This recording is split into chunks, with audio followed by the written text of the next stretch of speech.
Good morning, everyone, and welcome to the Something in the Wild podcast. I'm Tyler Smith, as always, and today I got a pretty cool little episode. I'm going to talk about the new appointment for the Secretary of the Interior, which the President-elect Donald Trump just appointed. I'm also going to be talking about my week, my archery season, the frustrations I'm going through, the lows, the highs. There hasn't been a lot of highs. There's been a lot of lows.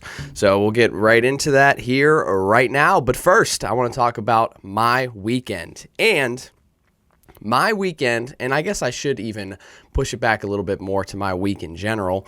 My week, I spent a lot of time in the archery whitetail woods. I was doing a lot of archery hunting, trying to fill my buck tag before this week, before I go out for bear season at my buddy's place.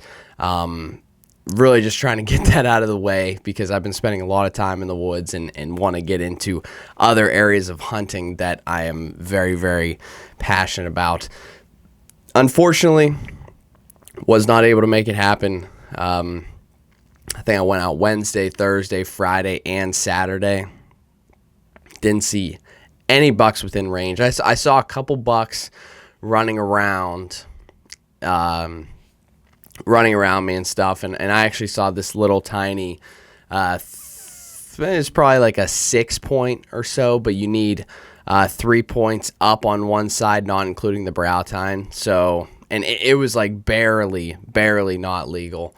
Definitely would have taken it if it was legal because it was right near my stand. But, yeah, you win some, you lose some. I've been really trying to figure out these deer at this one property, and it has just been such a challenge for me. Such a challenge. I don't understand what I'm doing wrong. I feel like they're one step ahead of me at every turn. They're always like 60 yards away from me, 70 yards away, and never up close. So just trying to figure out where they're moving and how I can get closer to them. That's going to be the name of the game as the rut starts to wind down and it starts getting into the late season, the post rut, and trying to figure the deer out then. So that's kind of what happened at the beginning of the week, and that was Saturday. And then Sunday hunting is back for 3 weekends in a row. Pennsylvania allows Sunday hunting for 3 weekends, and we made sure to take full advantage of that. Sammy and I took the dogs out for a day of pheasant hunting this Sunday morning, and man, did we have the best freaking time ever. This was Bean's, I believe, second time out. Co's been out a bunch. He's an old, grizzled, seasoned vet. But this is Bean's, I think, second time out, and this is like the first time we brought him out. He was very new to the family, still didn't know what the heck was going on. He didn't really unlock that prey drive yet, I don't think, because he would stay close and he would just kind of hang out with us. He'd run around and stuff, but he would, for the most part, hang out close to us. But after a year of chasing birds in the backyard, chasing deer in the backyard, running back and forth along the fence, he has really picked up a liking to chasing birds and chasing wild animals. And that's exactly what he did this weekend, man. He was freaking going crazy while we were out there chasing birds. And, he has a very hard time listening whenever he's out there because he just gets so freaking excited. He gets so excited, he just completely forgets that you're even there, and is just running around like crazy. So good for Bean. One story in particular that I'd like to get to here is whenever he first saw his first pheasant, at least that I know of, his first pheasant that he saw, he was kind of sneaking along this edge, and we knew that there was birds in this area previously, but we thought we flushed them all out. And Co was doing the flushing. So he was the one that got in there, flushed a bird out. I missed because, I suck. But if you want to see how the rest of that hunt ended, you got to make sure to check out the video. But anyway, Co flushed the first bird out. Really wasn't able to get like a great shot on it, so kind of let it go and tried to make my way around that patch of woods and chase after it. But we eventually came back down, and Bean was like kind of sitting there around that patch of timber and was showing a lot of interest in what was going on there. And he just stopped and he started pointing. And I was like, oh crap, like, is he pointing at a bird, or is he just standing there? And I got a little bit closer, and he jumped after this bird and flushed this bird up. And he was pointing this bird for probably like a good 10, 15 seconds. I was so freaking proud of him. He's got the makings to be a really good bird dog. He just needs a little bit of training, which is 100% on me. I own that, and we're definitely going to be getting into that. I saved a wing from one of the pheasants we got, so I'm very much looking forward to dialing in both of their skills, both Koa and Bean, to create the dream team of bird hunters. I am very, very excited. And also, just not even to mention, like, going out there and like bird hunting, it's one of my favorite things to do. I just absolutely love walking through the woods with my shotgun with the dogs. Sammy came with me. It was just so much fun and such a great weekend.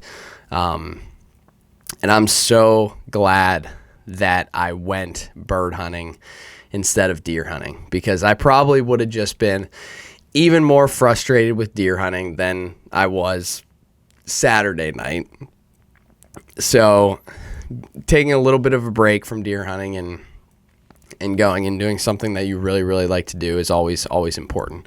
So that was kind of my weekend, and man, it was awesome. Also, the Steelers won. Shout out to the Steelers. All right, now let's get into the nitty gritty here. So I was actually just listening to Cal's Week in Review. Ryan Callahan from Diedre. He does this podcast, talks about kind of the news that's going on currently. And this was an older episode. I think this was like before the election, so like probably like 3 weeks ago or whatever. But anyway, he was talking about just the Utah land transfer, how they're trying to get the Supreme Court to look at this and declare that the government holding unappropriated federal public land is unconstitutional, which is a absolutely ridiculous claim.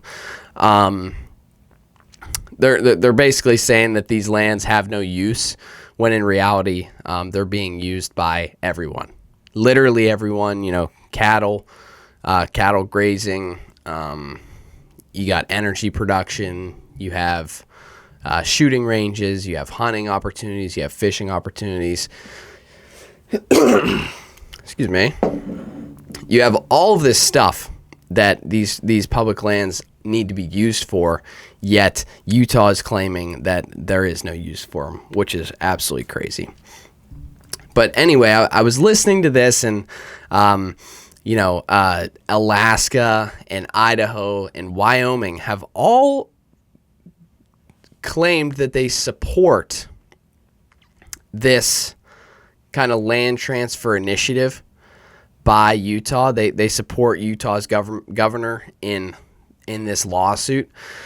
And like I just from like a public land user standpoint, it's just so infuriating. It's so frustrating whenever you get these people in office that are claiming that they're for the people, they're doing good on the people, yet whenever these lands get transferred, they don't get transferred just straight to the state. They get transferred to a auction, which then opens up the bidding to a bunch of private land interests, and the state can't just take them away. They can't just take away the land. So the state claiming and Utah claiming that nothing's going to change with these public lands, they're just going to be managed better, is ridiculous. It is absolutely ridiculous. It's happened before. It would happen again, where if they were responsible for these public lands, they would be sold. And they would be sold to private land investors, probably foreign investors, if I were to guess, just because of the depth of their pocketbook, their checkbooks. It's absolutely ridiculous, and it's an attack on the American people and what it is to be like a sportsman and woman in this country. It's just an attack on sportsmen and women in this country, people that use those lands, cattle grazing. It's just an attack on all of this stuff, and it's not going to end well. If you go into this sort of argument, it's just going to open up a whole can of worms, because there are millions of acres across the West. I think 17% of Idaho. It's like 50% or something of of Utah. Not actually 50%. It might be like closer to 25 or whatever. But anyway, you're talking about a full percentage of these entire states that they are trying to transfer into private hands. And that's kind of where I want to go in to this specific issue. Is I want to talk about the new appointment to the Secretary of the Interior. So the President-elect Trump just stated that he was looking to assign Doug Burgum, the current Republican governor of North Dakota, to the Department of the Interior. He's the secretary. He's going to appoint him to the Secretary of the Interior. And this governor, I don't know. I just reading briefly about him. I mean, haven't really dove too deep, but like I said, he's the governor of North Dakota, one of the richest politicians in the United States, and established a net worth of $1.1 billion. Born and raised in Arthur, North Dakota.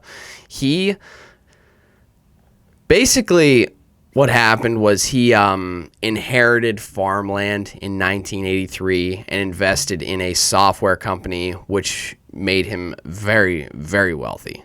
Took the company public in 1997, sold the company to Microsoft for $1.1 billion, and has been on that fund ever since. Now, I mean, that's important to kind of know where he came from, but it's not as important as his stances on energy and the environment and public land. So, as I'm sure most of you guys know, North Dakota does not have a lot of public land. This guy, Burgum, he supports the fossil fuel industry, spends a lot. He has very openly stated that, supports the Dakota Access Pipeline, says that American energy independence is an issue of national security, which, I would tend to agree with. I mean, I think that energy is a huge thing that Americans need to invest in, whether that be renewable sources. My opinions on windmills and solar panels. There could be good uses for them. You just got to find those good uses. But he's calling right now, currently, as the governor of South Dakota, that he's calling that the governor of South Dakota, where there is very, very little BLM land, he's calling that the BLM open up their land for mining, rare earth mining, oil, and natural gas drilling. So he wants to open up the BLM, which he does not have really any in his state, to oil and natural gas drilling. So I don't know how connected this guy is with the environment. I don't know how much hunting this guy does, or how much fishing he goes out and does. But he does support some other various things that support hunters and fishermen. Received an A grade on gun issues from the NRA Political Victory Fund. So he supports the Oh, toted his love for hunting, it states here, which is great. That's great. But is he doing his hunting on private land, on his private farm that he inherited back whenever he was younger, or is he doing his hunting on public land? I would have to think that one of the richest guys in the world, a billionaire, is not doing much public land hunting. So I don't know how much he is going to be able to speak on the appropriations of public lands and what it means to use public lands for from a hunting standpoint. It's to be seen, really. And obviously nothing's going to change until January, whenever they do take office. So we'll see. It's a very frustrating situation, I'm sure, for a lot of sportsmen and women, that it seems like all is kind of lost if this lawsuit makes it to the Supreme Court, just because of the political nature of the Supreme Court. How it's made up right now, with majority being Republican justices and wanting less federal oversight of certain things. I'm not sure if that exactly is going to transfer to this. It's to be seen, like I said. But the most important thing is us as Americans. This is not a specific Utah issue, a specific Idaho issue, Wyoming, Alaska. This is a North American issue, a general resident of the United States issue, where if you want to use these public lands, you got to make your voice heard. Like, now more than ever, make sure you're reaching out to the governor of Utah. Make sure you're reaching out to your constituents, making sure you're reaching out to whoever you can reach out to.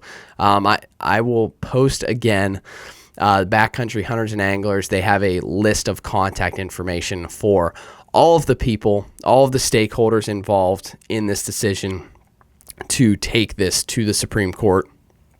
So please, please, please reach out. It's incredibly, incredibly important for the future of our public lands and for the future hunters and anglers of this great country. The good news, on the other hand, is that this happens every 10 years or so.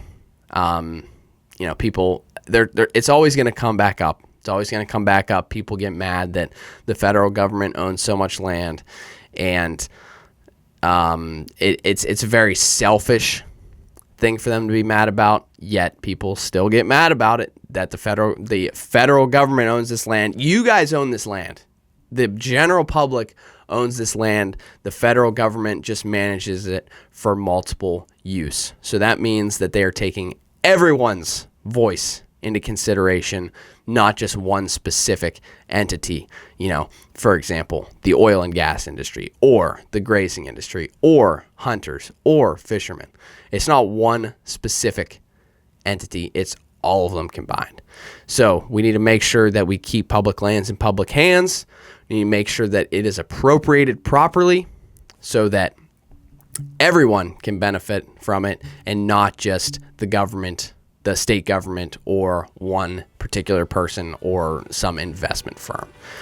Thank you guys so much for listening. I really appreciate it. Make sure you go check out that link. It's going to be in the video description, and reach out. Just send a brief message. Whatever you got to do, make sure you do it. Make sure your voice is heard. Thank you guys so much. Make sure to keep it wild.